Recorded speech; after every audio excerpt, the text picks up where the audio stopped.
Diterima-terima aja Kak semua.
Oke, selamat sore semuanya. Halo teman-teman semua. Bisa dengar suara saya dengan jelas ya? Oke, baik. Karena waktu sudah menunjukkan pukul 4:05 sore, mohon maaf juga atas keterlambatannya. Oke, pada sore hari ini, selamat datang kami ucapkan kepada teman-teman semua, Bapak-Bapak atau Ibu-Ibu yang sudah hadir dalam webinar kita pada sore hari ini. Semoga semuanya selalu dalam keadaan sehat walafiat, ya di tengah kita masih pandemi seperti ini. Semoga semuanya selalu dalam keadaan sehat walafiat. Oke. Oke, sebelum kita masuk ke materi pada webinar sore hari ini, izinkan kami untuk mempersilahkan kepada wakil pialang kita yaitu Bu Yuli. Kepada Bu Yuli, kami persilahkan. Baik, terima kasih Anda atas waktu dan kesempatannya. Selamat sore Bapak dan Ibu sekalian, perkenalkan saya Yuliani ya, selaku wakil pialang dari Mexico Futures, yang hari ini akan membawakan materi mengenai regulasi yang ada di Bapepti. Oke.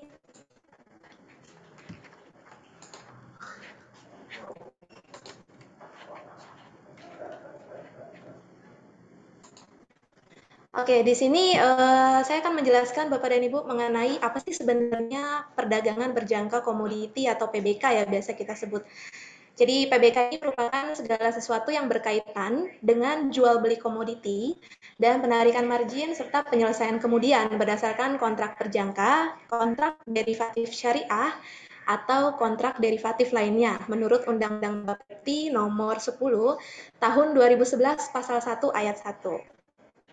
Nah, di sini mungkin Bapak dan Ibu ada yang belum mengetahui ya mengenai Mexico Futures. Nah, Mexico Futures ini kita merupakan mitra strategis dari Penin Group dan didirikan pada tahun 1990 yang dulunya bernama PT Penin Bank Investment dan PT Mexico Futures sendiri sudah terregulasi juga nih Bapak dan Ibu oleh Bapepti.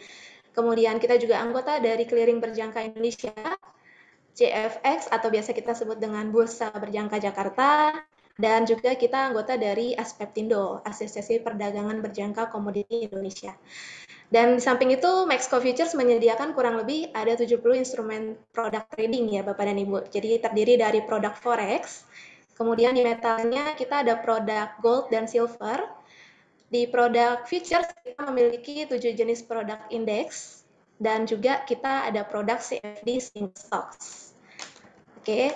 Nah, di sini persyaratan untuk menjadi klien menurut Perba 2 tahun 2016 apa aja sih? Yang pertama, Bapak dan Ibu harus berusia minimal 21 tahun, kemudian bukan anggota dari Bapeti atau Bursa Berjangka, atau lembaga clearing berjangka, atau bendaharawan atau direktur keuangan yang melayani kepentingan umum tanpa ada izin atau persetujuan dari pimpinannya.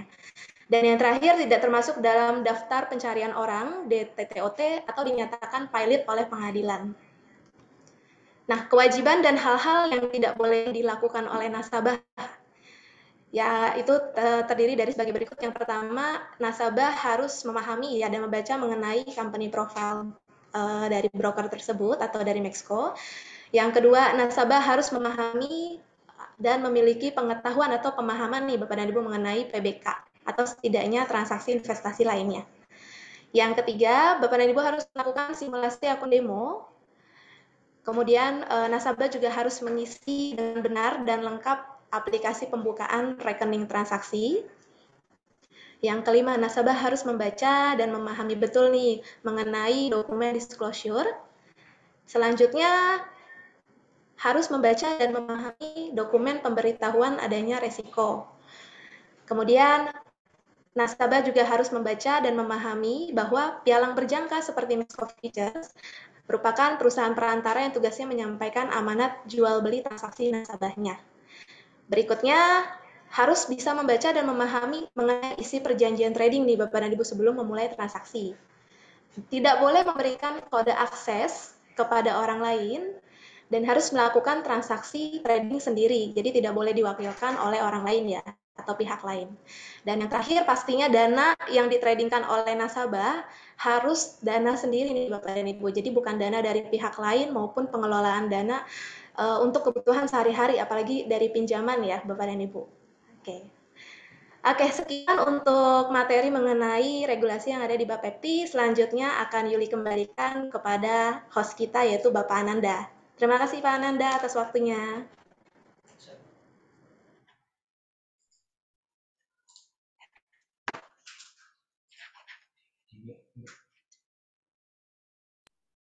Oke, terima kasih Mbak Yuli sudah memaparkan tentang perusahaan PT Mexco Futures ya. Nah, begitulah dari pemaparan materi ya Bapak-bapak, Ibu-ibu pada sore hari ini. Oke, kita langsung saja ya. Sudah share screen juga nih dari Bapak Head Analis kita yaitu Bapak Adam Ibrahim Aji. Oke, kepada Bapak Adam kami persilahkan. Oke, terima kasih Ananda. Selamat sore rekan-rekan traders. Semua semoga dalam keadaan sehat walafiat. Amin ya robbal alamin. Oke, saya akan coba share screen mengenai topik yang terjadi di dalam pasar ini. Kita tahu bahwa per hari ini atau di hari Jumat ini jam 7:30 malam akan ada yang namanya rilis dari non-farm payroll ya. Bagi Anda semua yang tahu non-farm payroll itu apa, jadi itu merupakan data ekonomi yang mengukur tingkat ketenagakerjaan di US ya, di per bulan itu sendiri. Jadi tidak mencangkup dari non-pertanian ya, makanya kenapa namanya non-farm payroll seperti itu. Namun, perlu saya ingatkan bahwa topik utama dalam pasar ini itu kembali lagi ke ranah inflasi ya, karena kita tahu bahwa major atau majority dari major central bank, negara-negara seperti US, kemudian Euro area, Inggris, dan lain sebagainya memantau yang namanya data inflasi. Kenapa demikian? Karena data inflasi yang ada pada saat itu kenaikannya cukup ekstrim dikarenakan kenaikan harga energi dan juga supply chain ya. Kita tahu bahwa dengan adanya tensi di Ukraine ini atau di Rusia pada saat ini itu mempengaruhi yang namanya harga energi dan juga commodity price. Sehingga maka dari itu inflasi pun naik. Apa hubungannya kalau misalkan ditanya kok inflasi sekarang naik ya karena harga energi naik, kalau misalkan Anda bertanya seperti itu. Kurang lebih seperti ini, karena bila mana harga energi naik, katakanlah bensin naik, nah untuk mentransportasikan komoditas dari titik A ke titik B, itu kan memerlukan bensin. Nah, katakanlah bensin ini naik, otomatis harga komoditasnya pun akan naik. Makanya harga komoditas ketika naik itu diartikan sebagai inflasi. Kita tahu bahwa inflasi diejawantahkan atau diartikan sebagai kenaikan harga barang dan jasa di suatu tempat tertentu. Itu diakibatkan pertama karena suplainya terbatas, kedua demand-nya banyak, ataupun yang ketiga itu kombinasi suplainya terbatas dan juga demand-nya kuat. Nah, inflasi yang terjadi pada saat ini itu dikarenakan yang pertama suplainya terbatas dan kedua demand-nya kuat. Kita tahu bahwa sekarang ini kita baru pulih dari yang namanya pandemi, sehingga demand atau permintaan terhadap suatu barang dan jasa itu tinggi. Apalagi ditambah supply yang berkurang, kita tahu bahwa harga energi itu naik pada saat ini sehingga para produsen itu memproduksi barang lebih sedikit. Namun, dengan misalkan Anda mengetahui seperti itu, yang diperhatikan sebenarnya bukan non-farm payroll-nya. Sekali lagi, mungkin di sini Anda akan terkejut ya. Kenapa? Karena yang diperhatikan oleh partisipan pasar atau para market institution di sana itu lebih ke arah participation rate dan juga average hourly earnings. Mengapa demikian? Karena kedua data ini merupakan data yang inflationary atau data yang memberikan kontribusi terhadap inflasi. Kembali lagi saya tegaskan bahwa topik utama yang terjadi di pasar pada saat ini itu mengenai inflasi. Anda boleh lihat atau cross-check berdasarkan pergerakan sebelumnya bahwa non-farm payroll itu tidak begitu menjadi market mover. Beda ketika data inflasi dari US itu rilis memberikan sebuah volatilitas yang cukup ekstrim, bahkan pergerakannya cukup decisif. Dan Anda boleh setuju atau Anda boleh tidak, namun yang saya perhatikan dan para institusi perhatikan itu bukan ke arah non-farm payroll-nya, sekali lagi, bukan ke arah non-farm payroll-nya, tapi melainkan participation rate dan juga average hourly earning. Seperti itu. Nah, nanti bagaimana dampaknya bila mana kedua data ini, participation rate atau average hourly earnings itu sesuai dengan ekspektasi pasar, di sini rilisnya, bahwa ekspektasi pasar ada di 62,3%, yang mana sebelumnya 62,2, ada kenaikan yang cukup ya sedikit ya, hanya 0,1%. Bila mana data kedua ini itu is expected atau sesuai dengan proyeksi pasar, hati-hati bahwa ada potensi yang namanya profit taking. Bukan saya berarti katakan profit taking itu pasti akan terjadi, tidak seperti itu. Pada dasarnya kita tahu bahwa hari Jumat merupakan hari dengan yang namanya identik dengan profit taking. Bila mana data ini sesuai ekspektasi mereka, maka akan ada yang namanya aksi profit taking. Tapi bagaimana kalau misalkan datanya itu lebih baik dan keseluruhan itu better than expected, justru itu bisa saja membuat US dollar mengalami penguatan yang cukup signifikan. Mengapa demikian? Karena kita tahu bahwa demand terhadap US dollar bila mana data ini menunjukkan adanya perbaikan atau sesuatu hal yang tidak terduga, ada sesuatu rotasional atau outflow dari misalkan aset euro misalkan berpindah ke US dollar seperti itu. Oke, nanti kita akan lihat secara teknikalnya mengenai proyeksi dari US dollar itu akan kemana dan juga dari sisi gold akan kemana. Oke, mungkin sebelum ke chartnya kita akan lihat mengenai headline utama yang terjadi pada saat ini. Kita tahu bahwa di hari kemarin dolar mengalami perlemahan yang cukup signifikan karena para institusi atau para trader luar sana ada shifting in sentiment terhadap euro. Ya. Kita tahu bahwa ECB cenderung akan menaikkan suku bunga 50 basis point di bulan Juli ini. Dan itu menyebabkan suatu hal yang kalau menurut saya membuat demand terhadap dolar itu berkurang. Kita tahu bahwa kita ini melakukan trading di dalam sebuah pair, katakanlah di sini euro USD, katakanlah si US dollarnya ini menjadi primadona sebelumnya dan tidak lagi menjadi primadona karena para partisipan pasar shifting terhadap euro, itu akan ada terjadi pelemahan terhadap US dollar. Kenapa demikian? Karena terjadi yang namanya outflow atau arus keluar dari US dollar ke euro. Dan itu bisa dijawantahkan dan bisa kita terjemahkan pelemahan terhadap US dollar. Dan kita bisa lihat itu di mata uang yang dipasangkan dengan US dollar di hari kemarin mengalami kenaikan yang cukup signifikan, termasuk itu gold ya. Selain dari shifting dari ECB maksudnya saya ke euro, terdapat resiko yang meningkat di dalam pasar seperti itu.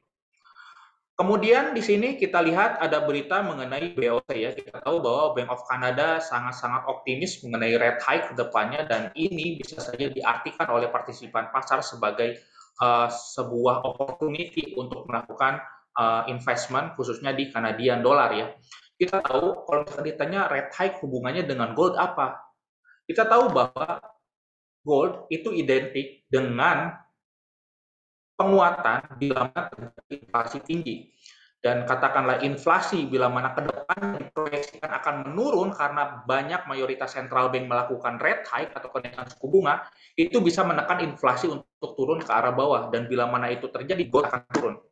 Dan itu yang bisa kita lihat ya per baru-baru ini, satu bulan terakhir ini, bahwa penurunan gold itu terjadi karena banyak central bank yang agresif dalam menaikkan suku bunga seperti ECB dan juga RBA ya, seperti itu, Reserve Bank Australia. Kemudian dari sisi Federal Reserve kita tidak begitu kurang ya kalau misalnya tidak membahas Federal Reserve, bahwa di sini mereka appropriate untuk menaikkan suku bunga di 50 basis point di 2 meeting berikutnya, bahwa di bulan Juni ini dan juga Juli nanti Federal Reserve akan menaikkan 50 basis point hike. Dan tentunya ini bisa saja menekan gold untuk turun ke arah bawah. Kenapa demikian? Karena prospek suku bunga yang tinggi secara global itu bisa menekan gold secara tunggal untuk turun ke arah bawah seperti itu. Karena apa? Karena inflasi diekspektasikan akan menurun. Seperti itu yang sudah tadi saya katakan di awal. Kemudian di sini ya bahwa ada beberapa isu mengenai sanksi tambahan dari Uni Eropa ke Rusia. Kita tahu bahwa dengan adanya sanksi tambahan dari negara-negara barat, baik itu Uni Eropa dan lain sebagainya terhadap Rusia, itu memberikan fear di dalam pasar. Dan fear di dalam pasar itu identik dengan penguatan dari aset safe haven. Kita tahu bahwa aset safe haven salah satunya adalah gold. Dan kita lihat saja, apakah risiko di dalam pasar ini akan meningkat? Kalau misalkan iya, gold cenderung akan naik ke arah atas. Seperti itu. Oke, kita ke technical chart-nya. Seperti biasa, kita akan bahas mengenai outlook gold. Kita tahu bahwa gold pada saat ini berada di level yang cukup tinggi ya, di level 1863. Kita tahu bahwa di candle per hari kemarin itu membentuk pergerakan yang cukup solid karena pelemahan US dollar. Yang pertama itu, yang kedua resiko di dalam pasar meningkat akibat sanksi yang akan diberlakukan Uni Eropa, dan itu berpotensi untuk menaikkan harga gold sebenarnya naik ke arah atas. Tapi katakanlah bila mana data NFP pada malam ini itu menunjukkan adanya perbaikan yang cukup signifikan, artinya datanya semuanya bagus, itu sebenarnya bisa menekan gold untuk turun ke arah bawah dan akibat penguatan dari US dollar. Namun itu bisa kita asumsikan bila mana harga itu ditutup di bawah dari garis merah yang saya tandai ini. Garis merah yang saya tandai ini merupakan high atau opening price di tanggal 31 Mei yang lalu, seperti itu. Dan bila mana harga gagal menembus dari garis merah ini, tendensi untuk naik ke arah atasnya itu sebenarnya cukup besar ya, seperti itu. Ini untuk goldnya. Kalau misalkan ditanya proyeksinya akan kemana, tidak ada gunanya untuk kita memproyeksikan apakah gold akan naik atau turun, tapi berdasarkan data yang akan nanti rilis, baru kita bisa simpulkan apakah gold akan naik atau turun. Kalau menurut saya untuk sekarang untuk memproyeksikan itu terlalu prematur. Kenapa? Karena belum ada bukti yang bisa menunjang asumsi kita kemana nanti gold akan mengarah seperti itu. Kembali lagi, yang kita perhatikan itu bukan NFP-nya, melainkan participation rate dan juga average hourly earnings, seperti itu. Kalau misalkan kita melakukan trade di NFP, tipsnya adalah ketika data rilis, mending bagus-bagus sekalian ataupun jelek-jelek sekalian. Jangan mix. Kalau misalkan mix, itu memberikan sebuah volatilitas yang sebenarnya cenderung noise. Tapi katakanlah kalau misalkan data di sini seragam, katakanlah bagus-bagus semua, ataupun jelek-jelek semua, itu bisa memberikan sebuah sentimen terhadap US dollar. Katakanlah di sini datanya rilis itu jelek semua, artinya di bawah ekspektasi atau below than expected, itu bisa membuat US dollar lemah. Dan kaitannya bila mana US dollar melemah, gold akan menguat seperti itu. Apalagi ditambah dengan resiko yang di dalam pasar pada saat ini meningkat. Tapi gimana kalau misalkan datanya bagus, Om? Misalkan seperti itu. Kalau misalkan datanya bagus, itu justru akan memperkuat US dollar dan otomatis secara koheren itu bisa memperlemah gold secara tunggal. Kenapa? Selain dari data yang bagus ini menekan gold untuk bisa turun ke arah bawah, ekspektasi Fed menaikkan bunga lebih ekstrim di 2 meeting berikutnya itu juga bisa menjadi katalis untuk gold turun ke arah bawah juga seperti itu. Mungkin itu yang bisa saya share pada hari ini. Ada cheat sebenarnya atau kisi-kisi mengenai sentimen gold akan kedepannya akan kemana ya di sini. Bila mana katakanlah, di sini saya mengambil 3 parameter ya. Bila mana kita lakukan analisis, jangan cukup satu parameter US economy data saja, tidak cukup.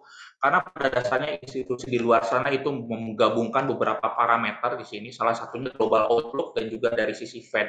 Katakanlah bila mana skenario yang pertama, kita tahu bahwa base case-nya atau yang sekarang ekspektasi pasar itu rate hike Fed itu sesuai ekspektasi di sekitaran 2 sampai 2,25%. Dan kita tahu bahwa sekarang tensi Rusia cenderung masih memanas ya. Dan kita tahu bahwa berdasarkan berita tadi, sanksi terhadap Rusia dari Uni Eropa itu semakin gebu-gebu ya, dan itu sebenarnya menciptakan resiko di dalam pasar. Dan kita tahu bahwa bila mana data ekonomi di US ini, participation rate dan juga average hourly earning-nya itu sesuai ekspektasi atau is expected, maka sentimen gold itu cenderung netral menuju bullish seperti itu. Bila mana data dari US ekonomi, kita tahu bahwa bila mana datanya bagus, seragam bagus, dari sisi participation rate dan juga average hourly earning-nya itu meningkat atau misalkan ya meningkat, maka itu ini meningkat ya, saya kebalik, ini meningkat, maka tendensi untuk gold turun ke arah bawah itu cukup besar seperti itu. Ini cheat yang bisa Anda gunakan untuk memproyeksikan gold akan turun atau akan naik atau turun ke mana seperti itu. Oke, mungkin itu saja. Barangkali ada yang mau ditanyakan, boleh silakan, nggak usah malu-malu. Kita di sini ingin membentuk sebuah kebiasaan yang positif, membangun sebuah proyeksi berdasarkan sentimen dari pasar itu sendiri.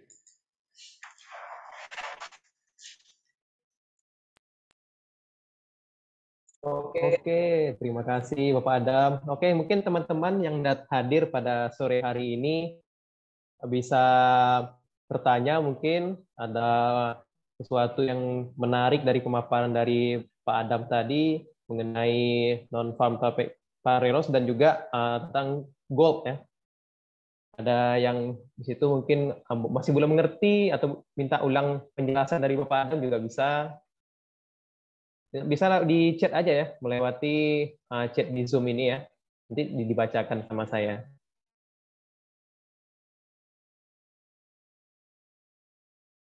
Oke, apakah ada ini teman-teman?